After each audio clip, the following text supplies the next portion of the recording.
నమస్తే, welcome to college TV. నేను మీ KVR. Ground రిపోర్ట్లో భాగంగా తెలంగాణ వ్యాప్తంగా చేస్తున్న సర్వేలో భాగంగా ఈరోజు మనం పాలమూరుకు వచ్చినాం. అయితే జనరల్గా ఎక్కడైనా జనం మూడ్ని వాళ్ళ అభిప్రాయాలని తీసుకునే ప్రాసెస్లో చాలామందిని కలిసే ప్రయత్నం చేస్తాం. అయితే ఇది ఒక సంచలనమైన నియోజకవర్గం. మొత్తం 119 నియోజకవర్గాల్లో అంటే ఏ సర్వేకు అందని నియోజకవర్గం పాలమూరు అనమాట. ఇక్కడ వలస వచ్చిన నేతలు గెలుస్తూ ఉంటారు. అయితే అట్లా వచ్చి గెలిచిన ఒక నేత మంత్రి శ్రీనివాస్ గౌడ్, ఆయన జాతకం మొత్తం అంటే మాంత్రికుడి ప్రాణం చిలుకలో ఉంది అన్నట్టు రాఘవేంద్ర రాజు అనే వ్యక్తి చేతిలో ఉంది. ఆయనకు సంబంధించి అంటే తప్పుడు అఫిడవిట్ పెట్టి గెలిచాడన్న ఒక ఆరోపణ మనం రీసెంట్గా చూస్తూనే ఉన్నాం. దానికి సంబంధించి రాఘవేంద్ర రాజు గారు సుమారు 200లకు పైగా, ఇది యాక్చువల్గా ఎలక్షన్ కమిషన్ చేయాల్సిన పని, ఒక వ్యక్తి common man, power of common man అనేది నిరూపించబోతున్నారు అనమాట. రాబోయే 6 నెలల్లో మంత్రి శ్రీనివాస్ గౌడ్కి బ్యాండ్ బాజా భారతే అనుకోవచ్చు సింపుల్గా చెప్పాలంటే. అంటే నెక్స్ట్ ఎలక్షన్స్కి ఆయన అర్హుడు కానే స్టేజ్లో లాక్ చేసే విధంగా ఇంతకనే మేము ఈ మొత్తం డాక్యుమెంట్స్ అన్ని పరిశీలించడం జరిగింది. సో అసలు ఈ కసరత్తు ఎలా చేశారు, ఎట్లా లాక్ చేయబోతున్నారని తెలుసుకునే ప్రయత్నం చేద్దాం. దీంతోపాటు మహబూబ్ నగర్కి సంబంధించిన రాజకీయ వ్యవహారాలు ఎలా ఉన్నాయో తెలుసుకునే ప్రయత్నం చేద్దాం. నమస్తే సార్. నమస్తే అండి. బాగున్నారా సార్? బాగున్నానండి. టెన్షన్లు, కేసులు, ఒత్తిళ్ళు, అటాక్స్ అన్నిటి నుంచి రిలాక్స్ అయ్యారా? ఇవి స్టిల్ కంటిన్యూ నడుస్తూనే ఉంటాయండి మహబూబ్ నగర్ నియోజకవర్గంలో. ఇక్కడ పాలకులు ఎవరైతే ఉన్నారో చాలా దౌర్జన్యపూరితంగా వ్యవహరిస్తున్నారు. మీరు అందరూ కాలేజీ వ్యూవర్స్ అందరూ ఈ విషయాన్ని టీవీ ఛానళ్ళలో గమనించే ఉంటారు. ఓకే, మొత్తం మీద శ్రీనివాస్ గౌడ్ని ఎట్లా సంఖ నాకించబోతున్నారు మరి? నేల నాకించబోయే ఎవిడెన్స్ను కలెక్ట్ చేసినట్టున్నారు. ఎట్లాంటి లీగల్ ఫైట్ చేయబోతున్నారు? వెంకట్ గారు, ఇక్కడ మహబూబ్నగర్ నియోజకవర్గంలో ఇప్పుడున్న ప్రస్తుత ఎమ్మెల్యే అండ్ మంత్రి గారు శ్రీనివాస్ గౌడ్ గారు ఎవరైతే ఉన్నారో, ఆయన ఆడిందే ఆట పాడిందే పాటగా నడుస్తూ ఉంది. ఇక్కడున్న అధికారులందరినీ గుప్పిట్లో పెట్టుకొని నేనేం చేసినా చెల్లుతుందనే ఒక దుర్బుద్ధితో బ్లైండ్గా ముందరికి వెళ్ళిపోతున్నాడు. అతనికి చట్టం అంటే గౌరవం లేదు, అధికారులు అంటే గౌరవం లేదు. చుట్టంగా మారిపోయింది, చుట్టంగా మారిపోయింది. ప్రజలంటే చులకన. నేనేం చేసినా నడుస్తుంది, అందరు నా చెప్పు చేతలు ఉండాలనే ధోరణితోటి వారు ముందుకెళ్తున్నారు. ఇతని మొత్తం ఏదైతే అవినీతి చేస్తున్నాడో దాన్ని నేను తీవ్రంగా వ్యతిరేకిస్తూ చట్టబద్ధంగా నేను ముందరికి వెళ్ళడం జరిగింది. ఓకే, దాదాపు ఇప్పుడు రీసెంట్గా నేను ఒక కేంద్ర సంస్థకు 3213 పేజీల ఎవిడెన్సెస్ ఇచ్చి ఉన్నాను. వాటి మీద కూడా విచారణ కొనసాగుతుంది. ఓకే, ఇకపోతే తెలంగాణ ప్రజలందరికీ తెలియని విషయం, ఒక కొత్త విషయం కాలేజీ టీవీ ద్వారా నేను ప్రజలకు తెలియజేయాలనుకుంటున్నాను. అదేంటంటే నవంబర్ 8, 2005 రోజు ఇతను అల్వాల్ కమిషనర్గా ఉన్నప్పుడు ఇతనిపై ఏసీబీ ట్రాప్ అయింది. ఓకే, ఆ సమయంలో ఒక 40 లక్షల రూపాయల ఆస్తులు స్వాధీనపరుచుకున్నట్టు అప్పుడు పేపర్ కథనాలు ద టైమ్స్ ఆఫ్ ఇండియాలో, డక్కన్ క్రానికల్లో రావడం జరిగింది. ఓకే, యాక్చువల్గా ఏంటంటే అప్పుడున్న ఒక అధికారి ఎవరైతే జేడీగా ఉన్నారో, ప్రస్తుతం హైదరాబాద్ నగరంలో క్రైమ్స్ ఎస్పీగా పనిచేస్తున్నారు ప్రస్తుతం, వారు అప్పుడు జాయింట్ డైరెక్టర్ ఫర్ ఏసీబీగా ఉన్నారు. వారిచ్చిన రిపోర్ట్ ఆధారంగా ఏంటంటే 3 ఎకరాల అగ్రికల్చర్ ల్యాండ్ మాత్రమే అప్పుడు 2005 నవంబర్ 8కి ప్రాపర్టీస్ ఏదైతే సీజ్ చేశారో 3 ఎకరాలు మాత్రమే చూపించడం జరిగింది. ఒక ఇల్లు చూపించారు, కొన్ని ప్లాట్స్ చూపించారు. వాస్తవానికి విరుద్ధంగా ఈ చర్యలు చేయడం జరిగింది. నా ఇన్వెస్టిగేషన్లో, యాజ్ ఎ కామన్ మ్యాన్ ఇన్వెస్టిగేషన్లో 697 గుంటల భూమి ఎక్మామిడి విలేజ్, నవాబ్పేట్ మండల్, గతంలో రంగారెడ్డి జిల్లా, ప్రస్తుతం వికారాబాద్ జిల్లా, ఓకే, ఆ ప్రాంతంలో వీరికి ల్యాండ్ ఉండడం జరిగింది. వీటిని మొత్తం దాచుతూ ఏసీబీ కేసు నుంచి వీరు ఎలా బయటపడ్డారనేది మేము మళ్ళీ ఏసీబీ కేసు కూడా రీఓపెన్కి గౌరవ హైకోర్టులో పిటిషన్ వేయబోతున్నాం. జనరల్గా ఎలక్షన్ కమిషన్ గైడ్లైన్స్ ప్రకారం అంటే చరిత్ర మొత్తం కేసులు కావచ్చు ఏ ఉన్నా మెన్షన్ చేయాలని ఉంటుంది కదా, మరి ఇది ఎట్లా? ఇది కూడా ఒక పెద్ద క్రైమే కదా. Yes, representation of people's act 1951 ప్రకారము ఏ ప్రజాప్రతినిధి అయినా కేంద్ర ప్రభుత్వము, న్యాయశాఖ, ఎలక్షన్ కమిషన్ కలిసి ఒక అఫిడవిట్ రూపంలో ప్రతి ఒక్కరికి ఎవరైతే కంటెస్ట్ చేస్తారో వారికి ఒకటి అఫిడవిట్ రూపంలో ఫామ్ 26 అనేది తయారు చేయడం జరిగింది.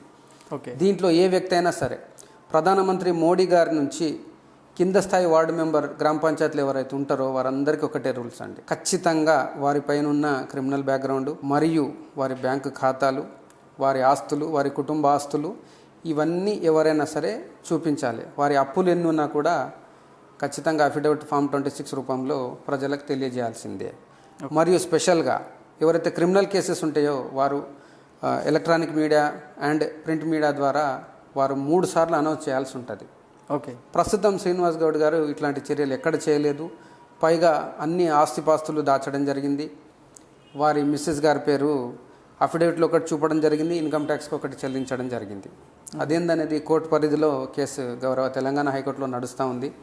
కాబట్టి మనం త్వరలో చూడబోతున్నాం.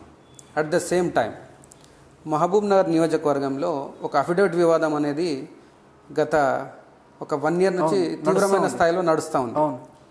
ఈ వ్యక్తి ఎవరైతే శ్రీనివాస్ గౌడ్ అనే వ్యక్తి ఉన్నాడో, మీరు ఈ ప్రాసెస్లోనే అంటే ఇవి కలెక్ట్ చేసే ప్రాసెస్లోనే ఆయన టార్గెట్గా మారారా? ఎస్ అండి. అంటే ఆయన ఏంటంటే ఒక సైకో రాజకీయం చేస్తాడు మహబూబ్ నగర్లో. ఓకే. నేను మాత్రమే రాజకీయం చేయాలి, నా ముందర ఎవ్వరు ఎదగొద్దు, ఎవరు ఆర్థికంగా బలపడొద్దు, ఎవరు రాజకీయంగా ముందుకెళ్ళొద్దు అనే ఒక అహంకారపూరిత వైఖరితో ముందుకెళ్తున్నారు. ఓకే. భారత రాజ్యాంగం మనకు కల్పించిన హక్కుల ప్రకారం ప్రతి ఒక్క పౌరునికి హక్కు ఉంటుంది, రాజకీయాలలో పోటీ చేసే హక్కు ఉంటుంది. కేవలం అతను ఓటర్ అయి ఉంటే సరిపోతుంది ఆ నియోజకవర్గానికి సంబంధించి. కానీ ఇక్కడున్న మంత్రి గారు ఏంటంటే అందరు నేను చెప్పినట్టే వినాలి, అక్కడ అధికారులు ఈయన చెప్పినట్టే వినాలి, కార్యకర్తలు ఈయన చెప్పినట్టే వినాలి, ఆపోజిట్ లీడర్లు ఈయన చెప్పినట్టు వినాలని ఒక అహంకారత పూరితంగా వీరు ముందరికి వెళ్తున్నారు. దాన్ని నేను తీవ్రంగా వ్యతిరేకించినాను. నన్ను సరెండర్ కమ్మని ఎన్నో విధాల చాలా మందితో చెప్పించాడు. ఆల్మోస్ట్ ఎన్కౌంటర్ దాకా తీసుకెళ్లారండి. నాకు పాయింట్ బ్లాక్లో గన్స్ పెడితే కూడా నేను ఎక్కడ బెదరలేదు. పుట్టినం ఒకటేసారి, పోతాం ఒకటేసారి బాస్, అంతే. దీనికి భయపడేది లేదు. ఒక అవినీతి పరుని వ్యతిరేకిస్తున్నా, ధర్మం కొరకు పోరాడుతున్నా, మహబూబ్ నగర్ నియోజకవర్గ ప్రజల కొరకు వారి ఆస్తిపాస్తులు కాపాడే ప్రయత్నంలో నా ఆస్తిపాస్తులు పోడగొట్టుకొని కూడా నేను లీగల్గా ముందరికి వెళ్తున్నా. ఓకే. ఈ మొత్తం ప్రాసెస్లో మీరు ఎప్పుడైనా అంటే మళ్ళీ ఫ్యూచర్లో కూడా దాడులు ఏమైనా జరుగుతాయని ఆశిస్తున్నారా, అనుమానిస్తున్నారా?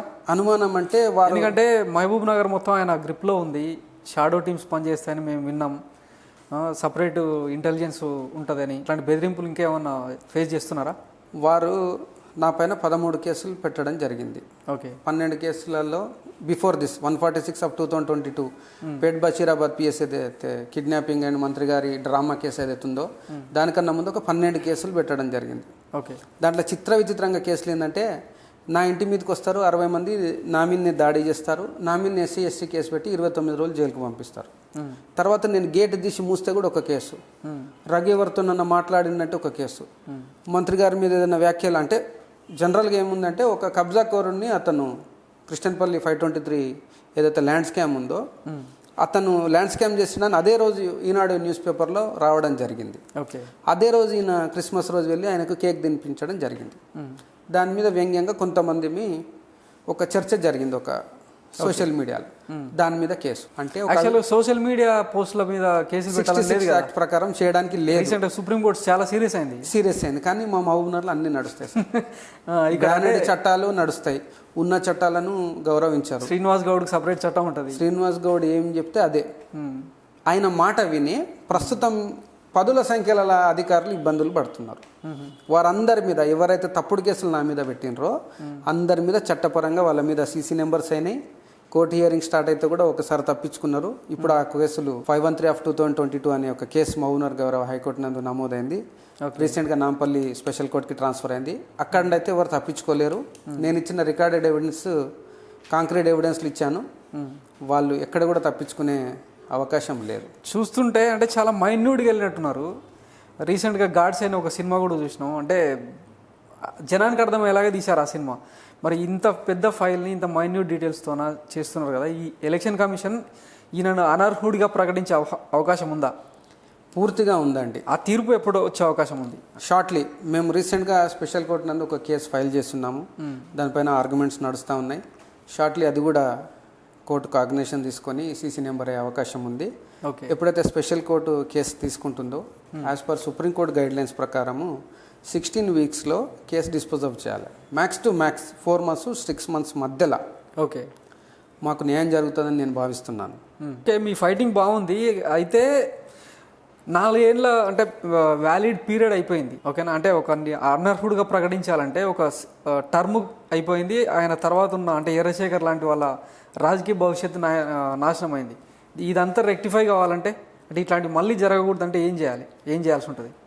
According to representation of people's act 1951 ప్రకారము ఇప్పుడు ఈయన అనర్హత కోర్టు ద్వారా పొందితే ఇతను అనుభవించిన అలవెన్స్లు, ఇతను పొందిన జీతము మొత్తం ప్రభుత్వానికి తిరిగి చెల్లించాలి. ఓకే. ఎవరైతే సెకండ్ ఎలక్ట్ కాబడతాడో అతనికన్నీ ఈ పేమెంట్స్ వెళ్తాయి. ఓకే. ప్లస్ ఇతనికి కన్విక్షన్ అయ్యే అవకాశం ఉంది. ఎందుకంటే ఇండియాలోనే మొట్టమొదటి కేసు అన్నమాట ఇది.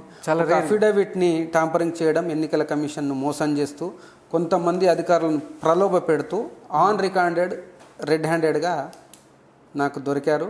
వీటి మీద నేను దాదాపు ఢిల్లీ హైకోర్టులో కేసు వేశాను, తెలంగాణ హైకోర్టులో కేసు వేశాను, ప్రస్తుతం స్పెషల్ కోర్టులో వేశాను, డిస్టిక్ కోర్టులో కూడా నడుస్తూ ఉంది. వీటన్నిటిని సంప్రదించి ద ఎండ్ స్టేజ్ వీటన్నిటిని కలుపుతూ ఎంతమంది అయితే అధికారులు ఎవరైతే ఈయనకు సపోర్ట్ చేస్తున్నారో చట్ట వ్యతిరేకంగా, ఓకే, అధికారులు అంటారా, అధికారులు ఎవరైతే చేస్తున్నారో వీరందరి మీద త్వరలో నేను లోక్పాల్లో కంప్లైంట్ చేయబోతున్నాను. అన్ని రికార్డెడ్ ఎవిడెన్స్ నేను కలెక్ట్ చేసి పెట్టాను. ఇంకా స్పెషల్ కోర్టు మీద మాకు నమ్మకం ఉంది. అది 6 నెలల్లో మాకు రిజల్ట్ వస్తుందని నేను భావిస్తున్నాను. ఇట్లాంటి వ్యక్తులు కన్విక్షన్ అయిపోయిన తేదీ నుంచి 6 years వరకు కాంటెస్ట్ చేయొద్దు అనేది చట్టం చెబుతుంది. ఇది రేర్ కేసెస్ కాబట్టి యాజ్ ఎ కామన్ మ్యాన్గా నేను భావించడం ఏంటంటే జీవితకాల నిషేధం, ఎన్నికల సంఘం ఈయనపై చర్యలు తీసుకుంటుందని నేను భావిస్తున్నాను. ఓకే. ఇతను ఎన్నికల కమిషన్లో ఒక వ్యక్తిని ప్రలోభ పెట్టి రీసెంట్గా ఓకే బిఫోర్ దిస్ కేస్ అంటే నేను ఎప్పుడైతే జైల్లో ఉన్నానో నన్ను వాంటెడ్లీ జైల్లో పెట్టి ఈ కార్యక్రమాలన్నీ గౌరవ మంత్రి గారు చేశారు. ఓకే. నాకు ఇక్కడున్న ప్రస్తుత ఆర్డీఓ గారు ఎవరైతే పద్మశ్రీ గారు ఉన్నారో 176 పేజీల ఎవిడెన్స్ నాకు ఇచ్చారు. ఓకే. ఆర్టీఐ కింద అంటే ఢిల్లీ హైకోర్టు ఇవ్వమని చెప్పింది. వారి ఆదేశాలను పాటిస్తూ నాకు ఆర్టీఐ కింద సమాచారం ఇచ్చారు. ఓకే. ఆ పేపర్లు కలెక్ట్ చేసుకోమన్న రోజు నుంచి మా బ్రదర్ని కిడ్నాప్, ఈ తతంగం ఈ రాష్ట్ర వ్యాప్తంగా సంచలనం జరిగింది. యాక్చువల్ అదే అనమాట. మా ఇంట్లో అందరిని కిడ్నాప్ చేసి మొత్తం నుంచి లిఫ్ట్ చేసారంట కదా. అవును. ఓకే. హత్య చేసినామని క్రియేట్ చేయబోయినరు. ఆ భగవంతుని దయ వల్ల ఆ భగవంతుడు నా న్యాయం దిక్కున్నాడు, ధర్మం దిక్కున్నాడు కాబట్టి each and every concrete record evidence తీసుకొని నేను మళ్ళీ గౌరవ మేడ్చల్ కోర్టులో కేసు వేయడం జరిగింది. ఓకే. ఇప్పుడు రాబోయే 27th August మనకు ఆర్గ్యుమెంట్స్ ఉన్నాయి. మళ్ళీ ఎవరైతే తప్పుడు కేసు పెట్టారో 22 మంది దీంట్లో కేసులో డైరెక్ట్ ఇన్వాల్వ్ ఉన్నారో 22 మంది మీద మళ్ళీ ఇంకొక కేసు కాబోతుంది.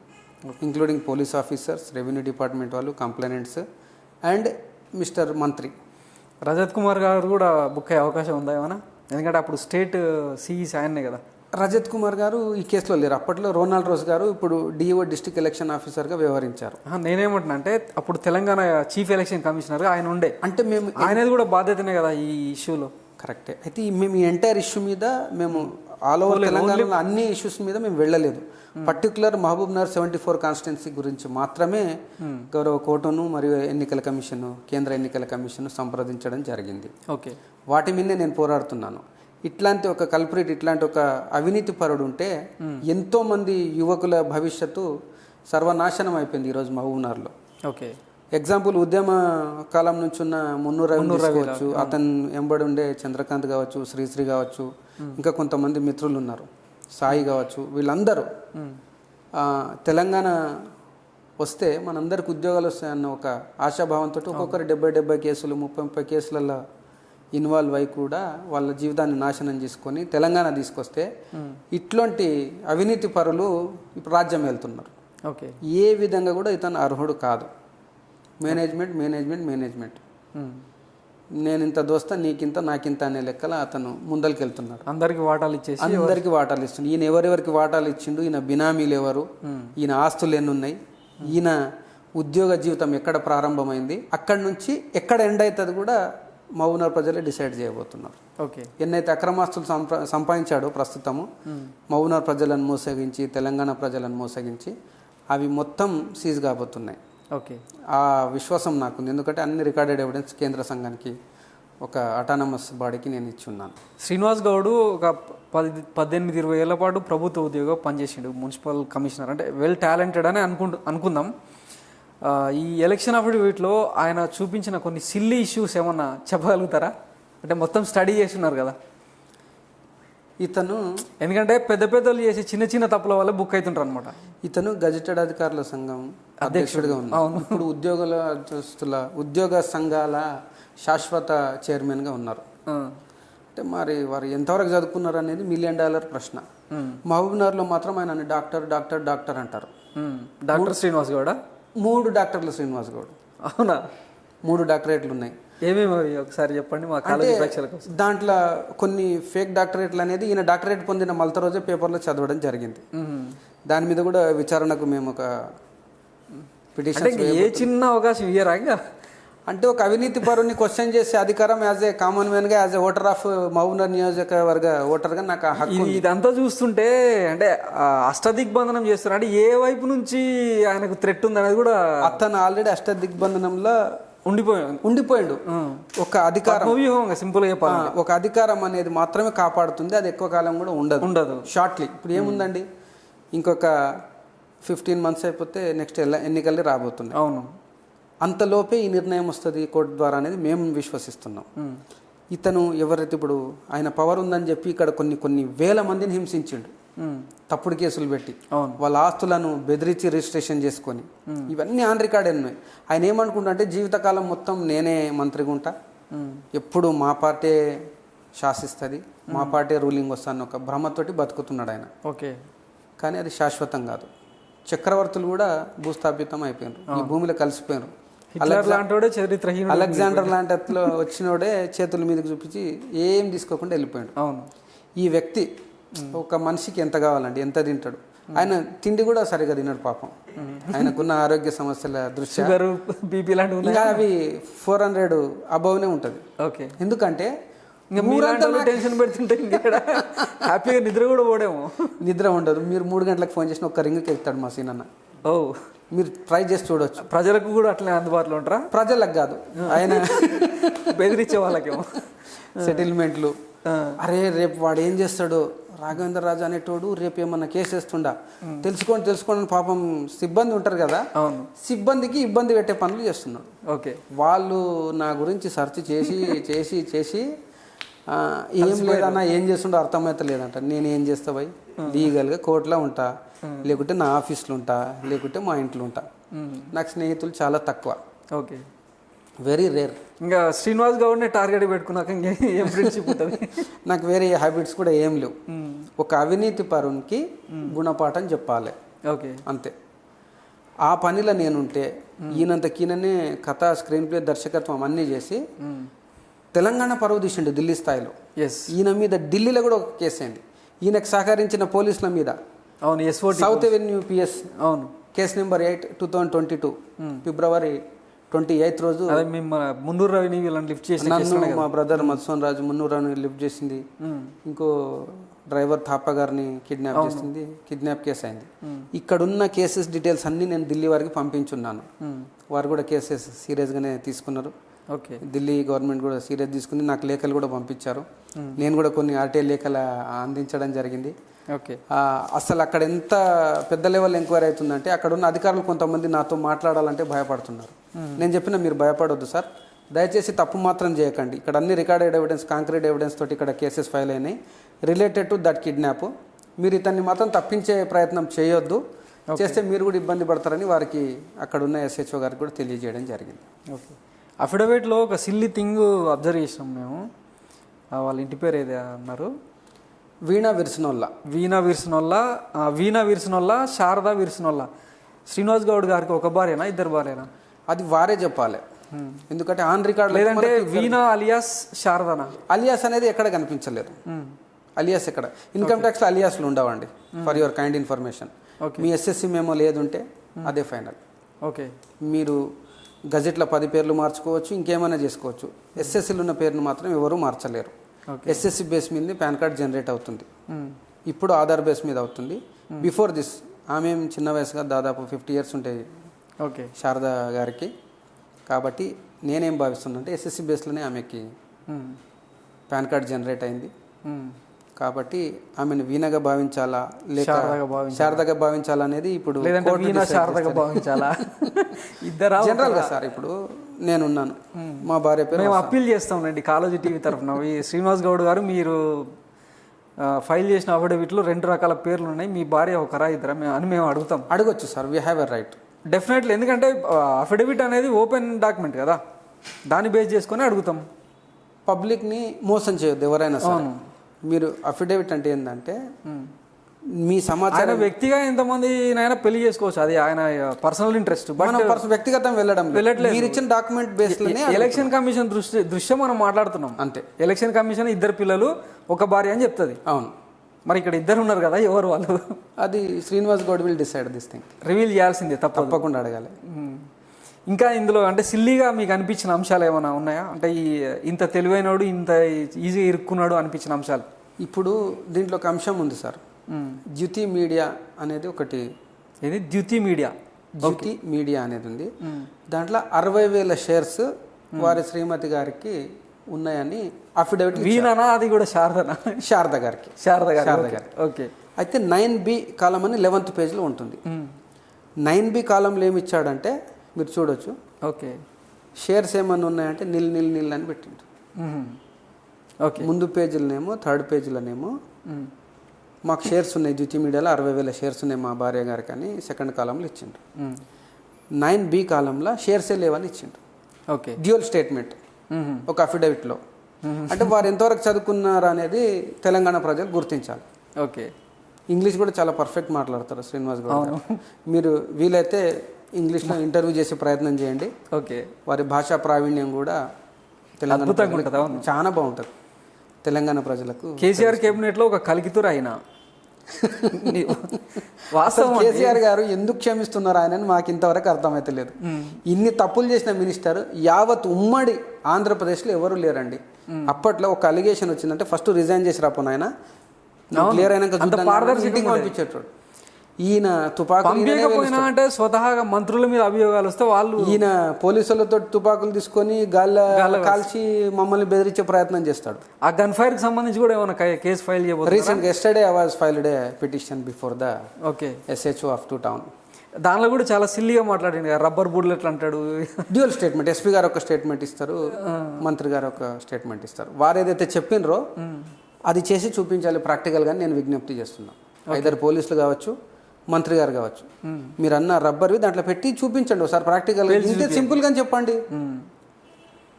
ఏమున్నా అది ఆర్మ్స్ యాక్ట్ 25/27 ప్రకారము బహిరంగంగా ప్రొహిబిటెడ్ గన్స్ తోటి ఫైరింగ్ చేయడము నేరమే. అది ఎవరైనా అయ్యి ఉండవచ్చు. అవును. ఇంకొకటి, వీరు ర్యాలీ ప్రారంభం ఏదైతే స్పోర్ట్స్ ఈవెంట్స్లో ఉందో నేను కాల్చే అధికారం ఉందని అంటుండు. ఉంటే ఒక పేపర్ చూపమనండి. ఈ ఇండియాలో ఏ మంత్రికి లేని రూలు ఈ ఒక్కరి మంత్రి గారికి ఎట్లా వచ్చింది, ఏ విధంగా వచ్చింది? ఓకే. అది మిస్ఫైర్ అయితే అక్కడ ఎవరన్నా జనాలకు ఎంత డ్యామేజ్ అవుతుందండి. చిన్న పిల్లలు ఉన్నారు పాపం. అంత ఈవెన్ రబ్బర్ బుల్లెట్లు అయినా తగిలినా కూడా అవకాశం ఉంది కదా. ఉంది. మనం యూనివర్సిటీలో ఉస్మాన్ యూనివర్సిటీలో అప్పుడు ఉద్యమం సమయంలో చూసినాం చాలా మంది పిల్లలకు ఎంత ఇబ్బంది పడ్డారు.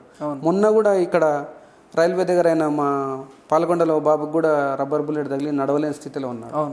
అంటే ఖచ్చితంగా డ్యామేజ్ అయిపోతుంది బాడీ. మరి మంత్రి గారికి ఎవరు ఇచ్చిన హక్కు? అదే కదా. చిత్రం ఏంటంటే ర్యాలీ ప్రారంభోత్సవం సమయంలో కొట్టినరంటే అనుకోవచ్చు, వారు 11వ తారీఖు గాలుస్తారంట, 13కి గాలుస్తారంట. 15 ఆగస్ట్ ఎప్పుడండి? 15th ఆగస్ట్ అంటే మీరు 13కి ఎందుకు గాల్చిండ్రు? Ending day okay, starting day okay, నడిమధ్యలో ఎందుకు గాల్చిండ్రు? ఇది చాలా మంది తెలంగాణ ప్రజలకు తెలియదండి. ఓకే. 13వ తేదీ వారు ఫైరింగ్ చేసిండ్రు.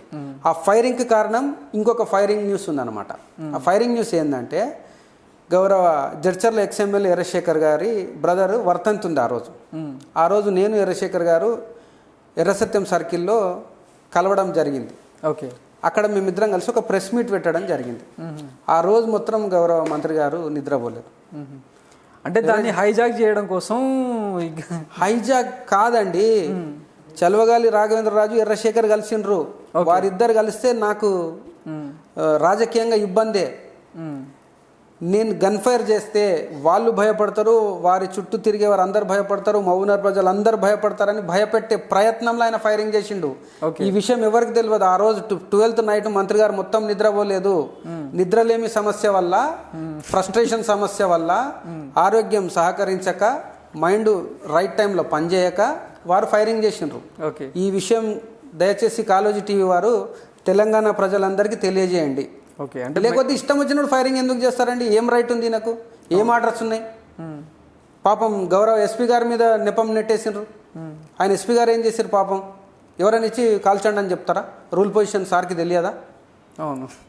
ఈ అంటే మీరు వేసే కేసు ద్వారా ఎస్పీ గారికి కూడా ఏమన్నా అంటే ఎస్పీ గారు అంటే డిశ్చార్జ్ ఆఫ్ డ్యూటీస్ కింద వారికి కూడా చర్యలు ఉండే అవకాశం ఉందండి. ఎందుకంటే being a responsible of district హెడ్గా పక్కన లెఫ్ట్కు కలెక్టర్ గారు ఉన్నారు, రైట్కి ఎస్పీ గారు ఉన్నారు.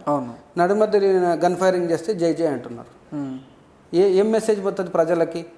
యాజ్ ఎ కామన్ మ్యాన్ నేనున్నానండి. 146 క్రైమ్లో నేను ఢిల్లీలో ఉన్నాను. వెపన్ ఇక్కడ సిపి గారు చూపించారు. ఓకే, ఆయన ఎక్కడి నుంచి తెచ్చిండు? విచారణ జరగాలి దాని మీద. పోనీ ఫింగర్ ప్రింట్స్ ఉన్నాయా నావి? నా దగ్గర రెడ్ హ్యాండెడ్గా దొరికిందా? ఢిల్లీలో నన్ను కిడ్నాప్ చేసుకొచ్చి ఇక్కడ గన్ దొరికిందని చెప్తున్నారు. దాని మీద ఆల్రెడీ 3 కేసెస్ ఫైల్ అయ్యాయి. మీ కేసు విషయంలో కూడా అంటే ఛార్జ్ షీట్ ఫైల్ చేసే ప్రాసెస్లో స్టీఫెన్ రవీంద్ర గారు ప్రెస్ మీట్ పెట్టారు కదా, దాన్ని మీడియానే స్క్రూటినీ చేసింది. ఇన్ని ఉన్నాయి లూప్ హోల్స్ అని. వారెవరికి కూడా నేరుగా సమాధానం చెప్పలేని స్థితిలో ఉన్నారు సిపి గారు. సిపి గారిని చూస్తే నాకు చాలా జాలేస్తుంది. ఎందుకంటే ఎవరో రాసిచ్చిన స్క్రిప్ట్ వారు చదివారు. దానివల్ల పాపం వాళ్ళు గట్టిగా పీకల్లో కష్టాల్లో ఇరుక్కపోయారు. చల్వగాలి రాఘవేంద్రరాజు అనేబడే వ్యక్తి మీరెన్ని ప్రెజర్లు తెచ్చినా, ఎంతమంది ద్వారా చెప్పినా కాంప్రమైజ్ అనేది నా డిఎన్ఏలో లేదు. నా బాడీ మొత్తం ఎంఆర్ఐ చేస్తే కూడా కాంప్రమైజ్ అనే వర్డ్ బయటికి రాదు. మీరు ఈసీజీ రిపోర్ట్ తీసినా రాదు, మీరు ఎలాంటి టెస్ట్ చేసినా రాదు. మీరు ఎన్ని టెస్ట్ చేయాలో ఆల్రెడీ చేసేసిండ్రు. ఇంకేం చేసినా చేసుకోండి, లీగల్గా ఫైట్ చేస్తా. నన్ను ఇబ్బంది పెట్టిన ప్రతి ఒక్కరికి చట్టపరంగానే సమాధానం చెప్తా. అది అధికారులు అయి ఉండొచ్చు, రాజకీయ నాయకులు ఉండొచ్చు, ఎవరైనా ఉండొచ్చు. ఇప్పుడు నాకు ఎవరితోటి వ్యక్తిగతంగా ఏం లేదు. ఓన్లీ నాకు జరిగిన అన్యాయం గురించి నేను ఫైట్ చేస్తున్నాను. డిపార్ట్మెంట్ వాళ్ళకు దయచేసి మీ ఛానల్ ద్వారా విజ్ఞప్తి ఏంటంటే, ఎంటైర్ డిపార్ట్మెంట్కు నేను అగైనిస్ట్ వెళ్ళడం లేదు. నన్ను ఇబ్బంది పెట్టి కావాలని రాజకీయంగా నా మీద కక్ష తీర్చుకునే ప్రయత్నంలో ఇప్పుడున్న మంత్రి గారికి సహకరించిన వారి మీదనే నా యుద్ధం. That's it. అసలు ఇంత సిల్లి మంత్రిని తెలంగాణ ఎందుకు మోస్తున్నట్టు అంటే మీరు ఇవన్నీ తీసేదాకా తెలియట్లేదు తెలంగాణ సమాజానికి నిజాలు ఏంటనేది. అంటే ప్రతి చోట ఇంకొకటి తెలంగాణలోనే అత్యంత అవినీతి అంటే టాప్ 5 తీస్తే ఈయన నంబర్ 1లో ఉంటాడని ఒక విమర్శ కూడా ఉంది. సో ఆ వివరాలు ఏమైనా మీ దగ్గర ఉన్నాయా? ఎగ్జాక్ట్లీ అండి. ఇప్పుడున్న ప్రస్తుత మంత్రి గారు మహబూబ్నగర్ నియోజకవర్గం, ఆయన అక్రమాల విలువ ఎంత? అక్రమాల విలువ నాకు తెలిసి ఒక 30,000 కోట్ల దాకా ఉంటుందండి. అతని ఆస్తిపాస్తులు, బినామీస్ అంతా కలిపి.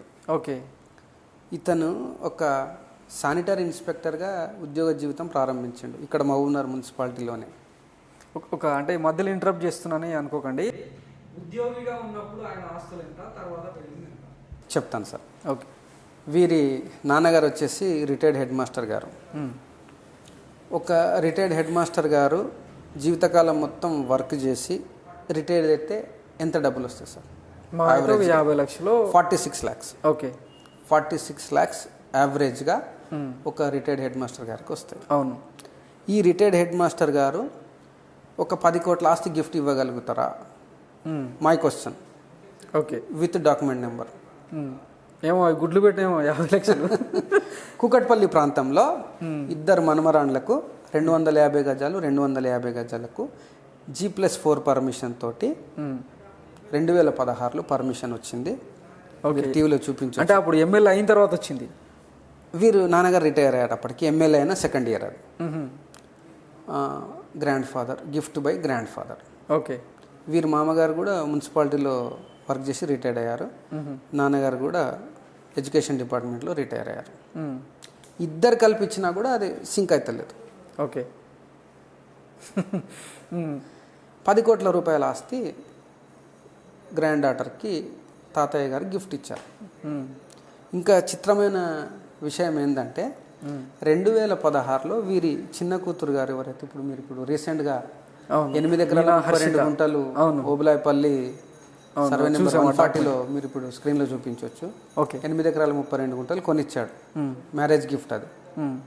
అక్కడ 1,10,00,000 పెట్టి ఇప్పుడు 2 కోట్లు నడుస్తుంది మంత్రి గారు కాబట్టి 90 లక్షలు డిస్కౌంట్ ఇచ్చిండ్రు. 1,10,00,000 మెయిన్ రోడ్కి ఉంటుందండి.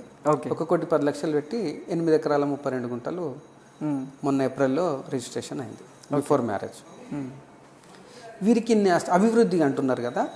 మహబూబ్నగర్లో మంత్రి గారు వెనుక తిరిగే ఏ ఒక్కడైనా, ఎవరైనా ఉండొచ్చు, ఏ ఒక్కడైనా ఒక్క ప్లాట్ ఏమన్నా కొన్నారేమో అడగండి.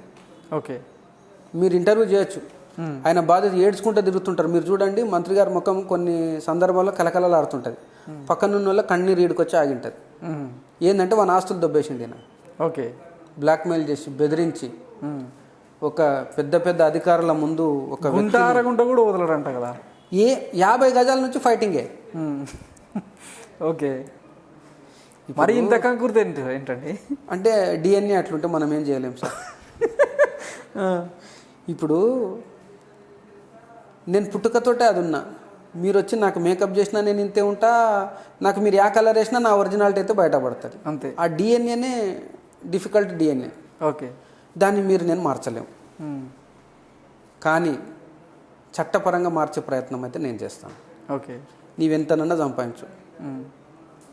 నువ్వెక్కడి నుంచి అయితే వచ్చినావో, అత్తారింటికి దారేదిలో బ్రహ్మానందం స్టోరీ మీరు యాడ్ నుంచి మొదలైనవో మళ్ళీ ఆడికి వస్తావు. ఆడికి తెచ్చే వరకు నేను వదలను. ఓకే. చట్టబద్ధంగానే. ఇంతకీ ఈ మొత్తం ప్రాసెస్లో మీరు ఆయనను గోకారా లేకపోతే ఆయన మిమ్మల్ని గిల్లాడా? ఆయనకు తీటకోయలాకన్నా ఒకటి ఉంటుంది, అది బాడీ అంత ఉంటుంది. అవును. గోకని నిద్ర రాదు, అది రూసుకుంటాడేమో. అది రూసుకుంటాడు, పక్కన కూడా రూస్తాడు. పొద్దున్న లేచి గోకడమే. ఇంకా ఆ గోకుట్లా నన్ను వచ్చి గోకిండు. ఓకే. నేను తీటకోయలాకు ఇంటూ 1000. ఓకే. నన్ను ఎవడన్నా ఒకసారి గోకితే వాని మొత్తం తోలుసిపోయే వరకు నేను గోకుతానే ఉంటా. ఓకే. అంటే నా గురించి తెలియక నా దగ్గరకు వచ్చిండు, వచ్చి గోకిండు. గోకేసరికి నేను లీగల్గా నేను గోకడం ప్రారంభించాను. నేను వేసి ఒక్కొక్క పేపర్కి ఇక్కడ హెయిర్స్ అని వెళ్ళిపోయినాయి సార్. ఓకే. నిజంగా పోయినాయి నాకు. ఇప్పుడు అంతా మరి ఎవరు ఎంటుకలు పెట్టుకుంటో నాకైతే తెలియదు. ఎంటుకలు ఫుల్ వస్తున్నాయి ఇప్పుడు. ఢిల్లీ వెళ్ళి లాస్ట్ ఇయర్ మా కాంగ్రెస్ పార్టీ మాజీ ముఖ్యమంత్రి వైఎస్ రాజశేఖర రెడ్డి గారిని కూడా దూషించిండు. అది ఎంత విమర్శలు వచ్చినాయి మీరు రాష్ట్ర వ్యాప్తంగా, ఉమ్మడి రాష్ట్ర వ్యాప్తంగా మీరు చూసిండ్రు. అంటే సర్జరీ చేసుకొని డైరెక్ట్ పోయి ఈ ఫ్రస్ట్రేషన్ అంతా తీసుకుపోయి దివంగత నేత మీద ఆయన అక్కసు వెళ్ళగక్కేసరికి అది రివర్స్ అయిపోయింది. ఓకే. అప్పటి నుంచి స్టార్ట్ అయింది సార్కు రివర్స్ పంచులు. భారత్మాలలో భారీ స్కామ్ చేస్తే దాన్ని బ్రేకప్ చేసిన నేను, లీగల్గా అడ్డుకున్నా. ఓకే. అక్కడ కొంచెం భారీగా ఆయన నమ్మిన వాళ్ళందరూ కూడా రోడ్డు మీదకి వచ్చారు. ఈయన అభివృద్ధిలో భాగం చెప్తున్నా నేను. ఈయన నమ్ముకొని నా స్నేహితుడు ఒకడు, దూరపు స్నేహితుడు, ఇక్కడ ఒక పక్క నియోజకవర్గంలో ఒక మున్సిపాలిటీ వైస్ చైర్మన్గా పనిచేస్తున్నారు. ఓకే. ఆయన దగ్గర మా ఫ్రెండ్ వాళ్ళ బావ అవుతాడు 2.5 కోట్లు తీసుకొచ్చి భారత్మాల వెళ్ళే దారిలో ఇన్వెస్ట్ చేసిండు. ఓకే. బావా నువ్వు 2.5 కోట్లు పెడితే నీ కరెక్ట్ 4 నెలల లోపల 10 కోట్లు చేసిస్తా బావా అన్నాడు. అరే బామ్మర్ది చెప్తుండే నిజమైన ఎట్లా అంటే మొత్తం మ్యాప్ అంతా చూపించుండు, ఎక్కడెక్కడ వస్తుంది, ఏమేమి చేస్తారు అన్నీ చూపించుండు. బావ ఇంప్రెస్ అయ్యి బంగారం గింగారం అన్నీ కుదబెట్టి బామ్మర్దికి 2.5 కోట్లు ఇచ్చిండు. ఇప్పుడు దాని విలువ ఎంత తెలుసా సార్? 30 లక్షలు వస్తలేదు. ఓకే. 2.5 కోట్లు పెట్టి 2.5 కోట్లు పెడితే 30 లక్షలు వస్తలేదు. ఓకే. చిత్రం ఏంటంటే అది రిజిస్ట్రేషన్ అయితే లేదు, ఇంకా ప్రొహిబిటెడ్లోనే ఉంది. రైతులకు అడ్వాన్స్ ఇచ్చారు డబ్బులు 90%. ఓకే. వాడేమంటాడు మిగతా 10% ఇచ్చి రిజిస్ట్రేషన్ చేసుకోమంటాడు. ఉన్న డబ్బులు పోతే పోయి మళ్ళీ ఎందుకని ఆ 10% కూడా ఆపి సచినోని పెళ్లికి వచ్చిందే కట్టినామని బామ్మర్ది ఒక సిట్టింగ్లో కూర్చొని ఒక మిత్రునితో ఏడ్చి నాకు ఫోన్ చేయించిండు. రఘు నువ్వు ఎవరినో కొడితే ఎవరికో తగిలింది అంటే ఆయన అక్కడ కొంటుండని నాకు చెప్పలేదు, నాకు తెలియదు. నేను అక్కడ రైతులు ఎవరైతే జెన్యున్గా ఉన్నారో రైతులకు మేలు చేసే మహబూబ్నగర్ నియోజకవర్గ రైతులకు మేలు చేసే పనిలా అక్రమంగా చేస్తున్న ప్రాజెక్టును సక్రమంగా అడ్డుకున్నా. నాకు అంతే తెలుసు. అవతల నా దోస్తు ఉండొచ్చు, నా చుట్టం ఉండొచ్చు, నా ఇంటోడే ఉండొచ్చు, నాకు సంబంధం లేదు. ఇంకా చిత్రం ఏంటంటే ఆ వచ్చే దారిలో నా ల్యాండ్ కూడా ఉంది. ఓకే. నా ఒక్కనికి నేను గప్పుకుంటే నాకు లాభం అవుతుండే, నాకు కోట్ల రూపాయల లాభం వస్తుండే. నేను స్వార్థం ఆలోచించలేదు. మహబూబ్నగర్ నియోజక ప్రజలు రైతులు ఎంతోమంది అర్బన్ ఏరియాలో ల్యాండ్ అక్విజిషన్ చాలా కాస్ట్లీ అవుతుందండి. ఓకే. వాళ్ళకు ఓన్లీ 20 lakhs ఇచ్చి కాంపన్సేషన్ ఇచ్చేసి భూములు దొబ్బిపోదామని కుట్రపూరితంగా 3.5 సంవత్సరాల నుంచి ఒక పెద్ద స్కెచ్ చేసి అభివృద్ధిలో భాగం అండి ఇది. మౌన ప్రజలు గమనించాలి. అది ఎవరి అభివృద్ధి అనేది మీరు చూడండి. మీకు రికార్డెడ్ డాక్యుమెంట్స్ ఇస్తాను. ఎవడు అభివృద్ధి చెందనీకి కొంతమంది పిచ్చి మూర్ఖులు వెనక రీసెంట్గా పార్టీలో చేరిన మూర్ఖులు అన్న అభివృద్ధి పోయి చూసినామంటారు. వీళ్ళు ఏమనుకుంటారు అంటే అన్నకు చూస్తే 1000 కోట్ల ఆస్తులు ఉన్నాయి, మాకు కూడా అట్లా ఇస్తాడని పిచ్చి సన్నాసులు పోయినరు. వాడు వెనకటికి నిమ్మ పులుసు గోల్ అని వస్తుంది, అది నాకి కూడా కిందేయాడు. ఏమో అన్న కిలోలు స్వీట్లు పెడతాడు, ఆస్తులు రాసిస్తాడని ఈ మూర్ఖులు పోయినరు. అభివృద్ధి మీద ఛాలెంజ్ అంటారు. సన్నాసులారా, ఛాలెంజ్కు ఎక్కడికన్నా ఎప్పుడన్నా వస్తాడు చలవగాలి రాఘవేంద్ర రాజు. మీరు వేదికలు సిద్ధం చేయండి రా అంటే ఒక న్యూస్ ఛానల్ వాడు వేదిక సిద్ధం చేస్తే ఆ ఫంక్షన్ హాల్ని హైజాక్ చేసిండ్రు. ఛాలెంజ్లు, కర్రలు, కత్తులు అన్నీ తెచ్చిపెట్టిరు మా మీద దాడి చేయనీకే. అభివృద్ధి మీద చర్చ అన్నప్పుడు కర్రలు, కత్తులు ఎందుకండి? పెన్ను, పేపర్ 4 భేజా ఉంటే సరిపోతుంది. అవి మా దగ్గర ఉన్నాయి. మీ దగ్గర ఏమున్నాయి రాండి. అభివృద్ధి ఈ గ్రౌండ్ స్థాయి 8,200 ఉద్యోగం చేసే స్థాయి నుంచి వచ్చినవాడు ఇప్పుడు 30,000 కోట్లకి ఎట్లా ఎదిగిండో ఆ అభివృద్ధిని అంతా డాక్యుమెంట్ పరంగా ఇయర్ వైజ్ గ్రాఫ్ రిపోర్ట్ చూపిస్తా. ఓకే. మహబూబ్ నగర్ని సర్వనాశనం ఎట్లా చేసిండు, మహబూబ్ నగర్లో రియల్ ఎస్టేట్ వ్యాపారస్తులను ఎట్లా వ్యాపారం చేయనియట్లేదు. ప్రస్తుతం ఒక డాక్టర్ని బెదిరించింది సార్. 1036 గజాలు న్యూటౌన్ ప్రాంతంలో ఈయన టీఆర్ఎస్ పార్టీ ఆఫీస్ వెనక సైడే ఉంటుంది, మెయిన్ రోడ్కు ఉంటుంది. 1,60,000 రూపాయలు గజం ఉంది. ఒక ఆంధ్ర నుంచి వచ్చి సెటిల్ అయిన ఒక డాక్టర్ గారు ఉన్నారు.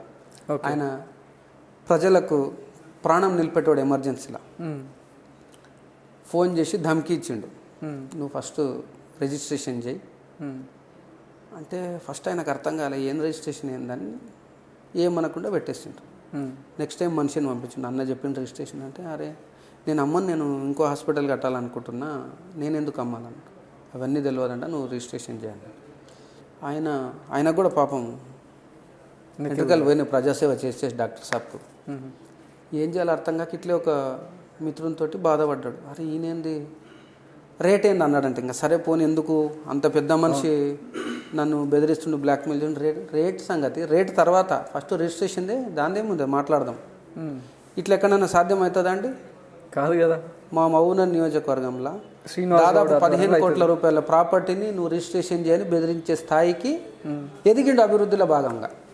ఇది అభివృద్ధి. వెనుక తిరిగే సన్నాసులారా, ఈ అభివృద్ధిని చూడండి. నీకు ప్రాణం చేసే డాక్టర్ని బెదిరించి 15 కోట్ల రూపాయల ప్రాపర్టీ ఎత్తుకపోతున్నాడు కళ్ళ ఎదుట. మీరు కావాలంటే ఆ డాక్టర్ గారిని వెళ్ళి అడగండి. రైల్వే స్టేషన్ దగ్గర హాస్పిటల్ ఉంటుంది. మహబూబ్నగర్ ప్రజలు ఈ వెనుక తిరిగే అభివృద్ధి ఇలా భాగంగా ఏదైతే వాళ్ళు దాంట్లో కూరుకపోయినారో కళ్ళు తెరిచిపోయి అడగండి. పొరలు ఆయన కంటి డాక్టర్ కదా సార్, ఆయన గుండె డాక్టర్. ఆయనను పోయి అడగండి, నీ ఆస్తి రాసేయమని అన్నాడా లేదా, ఎందుకు రాసేయాలి మీరు ఎన్నో వేల మంది పేషెంట్లకు ట్రీట్మెంట్ ఇచ్చి ప్రాణాలు పోస్తే రూపాయి జమ చేసుకొని మీరు ఈ స్టేజ్కి వచ్చిండ్రు. నీ ఆస్తిని ఇంకొక వ్యక్తికి ఎందుకు ఇవ్వాలి? మీరు ప్రజాప్రతినిధి అయినంత మాత్రాన మీకు బెదిరించే హక్కు ఎవరు ఇచ్చిండ్రు? అసలు కేసీఆర్ గారికి అండి అప్ టు డేట్ ఎన్ని స్కామ్స్ చేసినా అన్ని పంపించిన సార్, వారు ఇంతవరకు చర్యలు తీసుకుంటలేరు. ఆయన జేబులో మనిషి కదా, అట్లా ఏమన్నా ఉండొచ్చు సార్. అంటే ఏమో లైసెన్స్ ఇచ్చిండా మహబూబ్నగర్ అంతా అడవులను అమ్ముకో, గుట్టలను మింగుకో, గవర్నమెంట్ సర్వే నెంబర్లు మార్చి ప్రైవేట్ పట్టా ల్యాండ్ చేసుకో. కల్వకుంట్ల ఫ్యామిలీకి కూడా మీలాంటి వాళ్ళు ఎవరిద్దరు తగిలితే బాగుంటుంది. లేదండి, ప్రజాస్వామ్యం ఇది. ప్రజల చేత ఎన్నుకోబడ్డప్పుడు ప్రజలకు సేవ చేయాలి. మీరు ఆ గాడ్ ఫాదర్ సినిమాలో చూపించిన గాడ్సే సినిమాలో చూపించినట్టు ప్రజాసేవ చేస్తే ఆస్తుల విలువ ఎట్లా పెరుగుతుందండి? మీకు 3.5 లక్షల జీతం, ఫైన్. సంవత్సరానికి ఎంత అవుతుందండి? 42 లక్షలు. 42 లక్షలు ఇంటూ 5 సంవత్సరాలు అండి, 2,10,00,000. 2,10,00,000 ప్లస్ ఇది ఒక 3 years లెక్క చేయండి. ఇంచుమించు ఒక 6.5-7 కోట్లు అనుకుందాం. 3,30,00,000 ఇంతవరకు 8 years కంప్లీట్ అయినాయి కాబట్టి 3,30,00,000 రూపాయలు అఫీషియల్గా మంత్రి గారి అకౌంట్లో పడ్డాయి. ప్రభుత్వం మనం కట్టిన ట్యాక్స్లో మన డబ్బులు ఆయన అకౌంట్లో పడ్డాయి. ఆయన అభివృద్ధి ఎంత చెంది ఉండాలండి? ఆయన ఖర్చులు ఉంటాయి.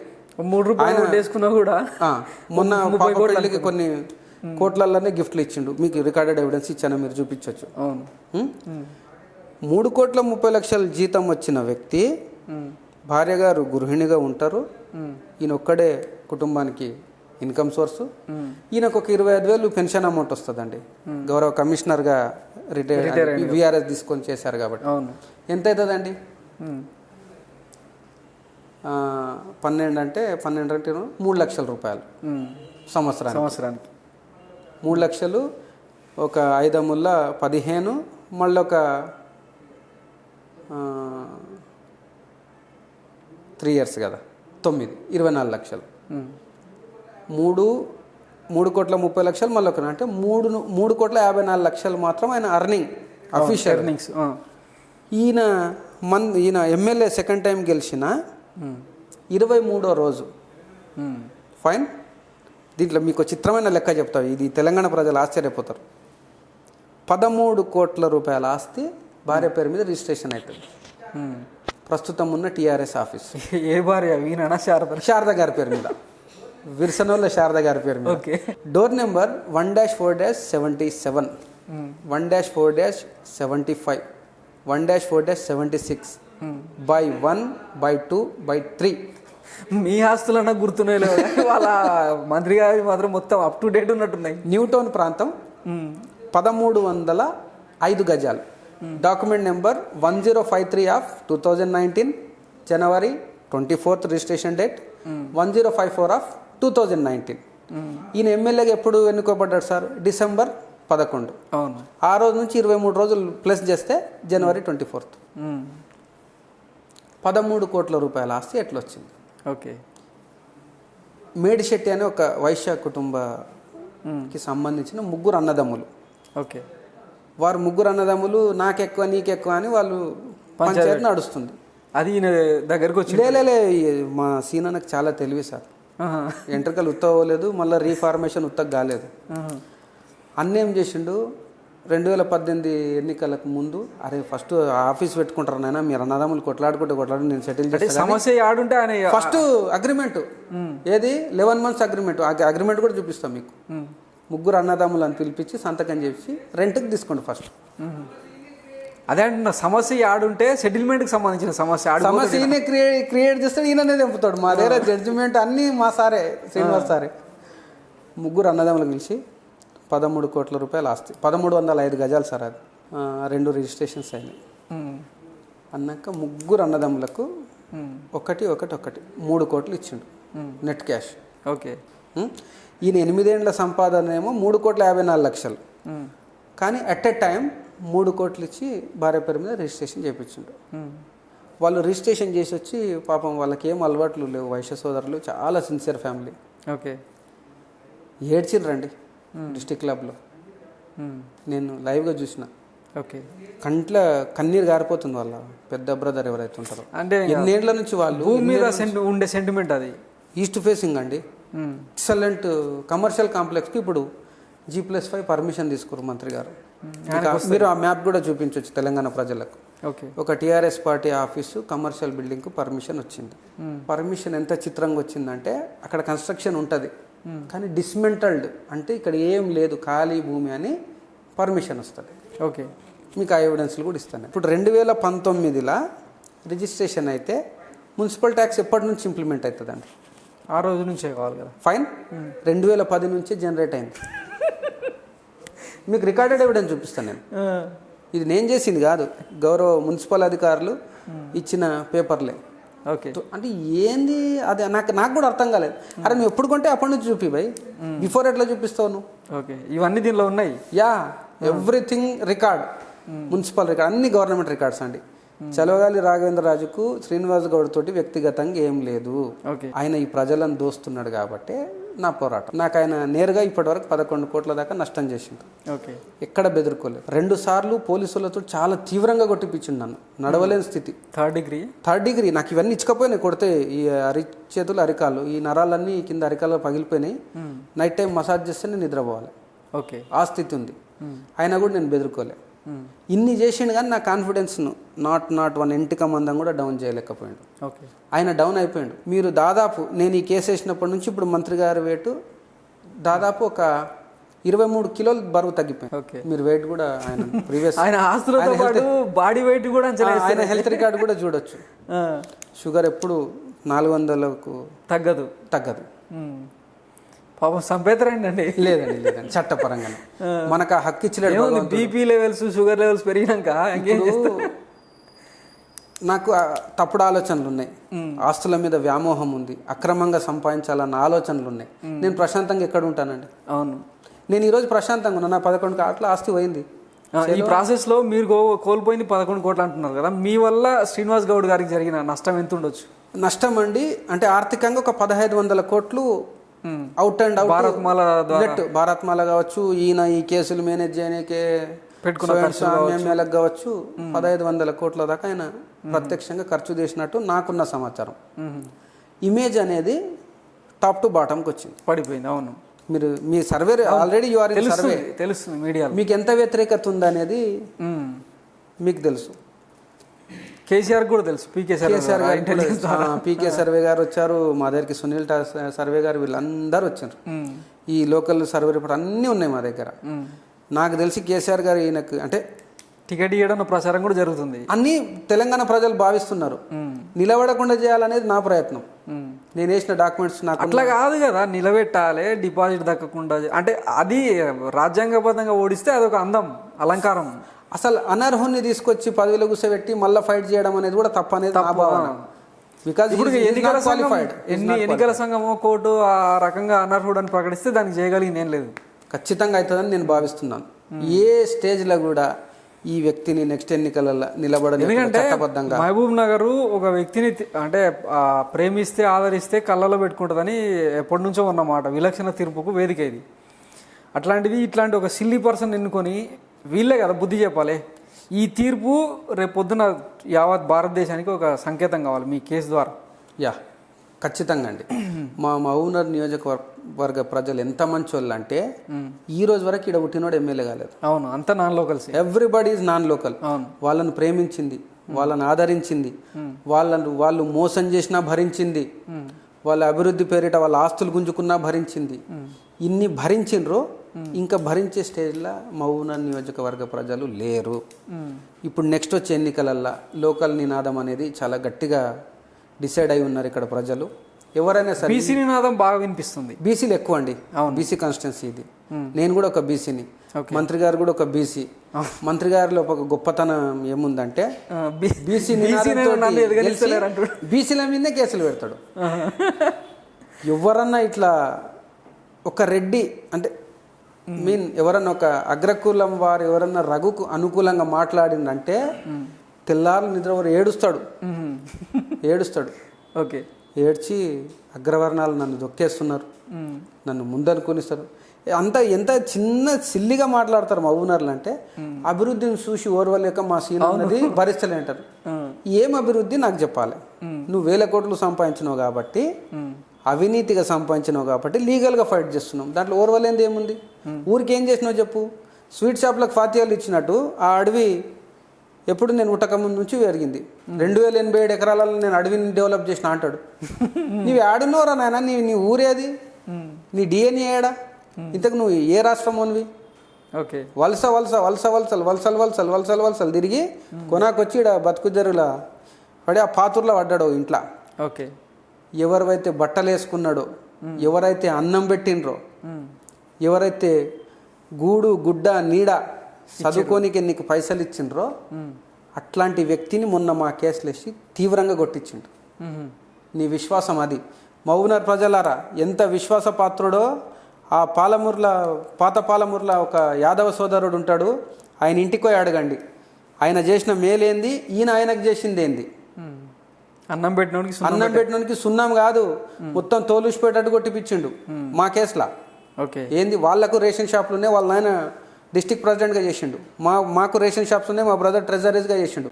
1991 సంగతి నేను చెప్పేది. ఓకే, అంత క్లోజ్గా ఉంటారు. ఆయన నాతోటి మాట్లాడడం తప్ప అండి? నువ్వు చలవగాలి రాఘవేంద్రరావుతో ఎందుకు మాట్లాడినావని ఆయన కొట్టిపించిండు. ఆయన బట్టలు వేసుకున్నాడు, ఆయన చెప్పులు వేసుకున్నాడు, ఆయన చెడ్డీలు వేసుకున్నాడు. ఆయన హైదరాబాద్లో రూమ్ నుండి ఆయన ఆశ్రయిస్తే చదువుకున్నాడు ఆ రూమ్లో. అట్లాంటి వ్యక్తిని కొట్టిపించిండు ఈరోజు. ఓకే, ఎవరికి చెప్పాలి? ఆయన పాముకు పాలు పోసినా అని చాలాసార్లు బాధపడ్డాడు వాళ్ళ సర్కిల్లో. ఇంత మంచి వ్యక్తి, అభివృద్ధి ప్రదాత, అన్న లేకుంటే మేము లేమని కొంతమంది తమ్ముళ్ళు, ఈ పొరలు కప్పిన తమ్ముళ్ళు ఉన్నారు. నేను ఇప్పుడు చేరేటోళ్ళని కానీ అక్కడ ఉన్నోళ్ళని కానీ ఆయన వెనక పోయి బాగుపడ్డోడు ఎవడో మీరు లిస్టు తీసుకొని మీరే పేరు రాసుకోండి, నేను చెప్పాను. నాశనమైన వాళ్ళ లిస్టు రాసుకోండి, అభివృద్ధి చెందిన లిస్టు రాసుకోండి. ఏ ఒక్కడన్నా అభివృద్ధి చెందినట్టు మీరు నాకు చూపిస్తే మీరు ఏం చెప్తే అది చేస్తాను నేను.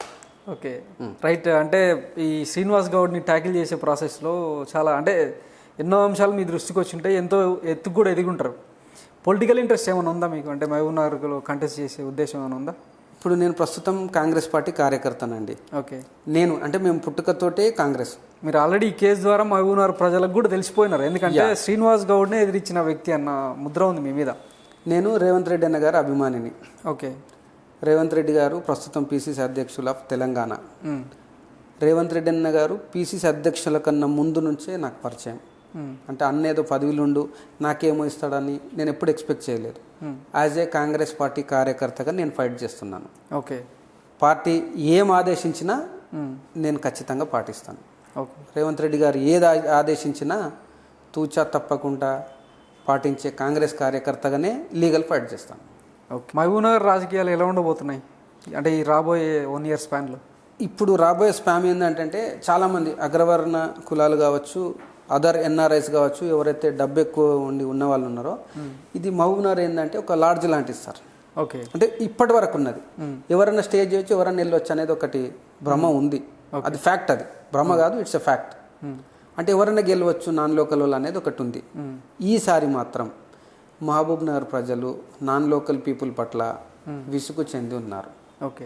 లోకల్ వాడు ఎవడైనా సరే, అది చలవగాలి రాఘవేంద్ర రాజు కావచ్చు, ఇంకొకరు కావచ్చు, లోకల్ వాడిని ఎన్నుకుందాం, వాడు ఇక్కడే ఉంటాడు, మన సాధక బాధకాలు తెలుస్తాయి. దూరం నుంచి వచ్చిన వానికి మన కష్టాలు తెలియదు, వాడు ఎంతసేపు మన ఆస్తులను దోసే పనులనే ఉంటాడు. కాబట్టి లోకల్ వాడికి, ఇక్కడ పుట్టిన వాడికి ఓటేద్దామని మహబూబ్నగర్ నియోజకవర్గ ప్రజలు డిసైడ్ అయ్యి ఉన్నారు. ఓకే. అవతలోడు ఎంత డబ్బులన్నా పెట్టని, ఎంత ఖర్చు అన్నా పెట్టని లెక్క చేయరు. వారికి న్యాయం జరగాలి, ప్రజలకు మేలు చేయాలన్నా, ఎవరికైతే ఉద్దేశం ఉంటుందో వారికే ఓటేసి గెలిపించాలని ఇక్కడ ప్రజలు భావిస్తున్నారు. Thank you sir. Me political willing కూడా నెరవేరాలని మేము కోరుకుంటున్నాం. అలాగే శ్రీనివాస్ గౌడ్ లాంటి ఫ్రాడ్ మినిస్టర్స్కు అంటే శిక్ష పడాలని కోరుకుంటున్నాం. అంటే ఇది ఓపెన్ కామెంట్ చేయకూడదు ఒక మీడియా పర్సన్గా, బట్ ఈ అఫిడవిట్ ఇవన్నీ చూస్తుంటే ఇట్లాంటి ఆయనకు శిక్ష పడితేనే ఇది ప్రజాప్రతినిధులందరికీ ఒక గుణపాఠం లాగా కావాలని మేము ఆశిస్తూ థ్యాంక్ యూ వెరీ మచ్. మీ విలువైన టైం మాకు కేటాయించి ఇంత మంచి విషయాలు చెప్పినందుకు thank you very much. Thank you.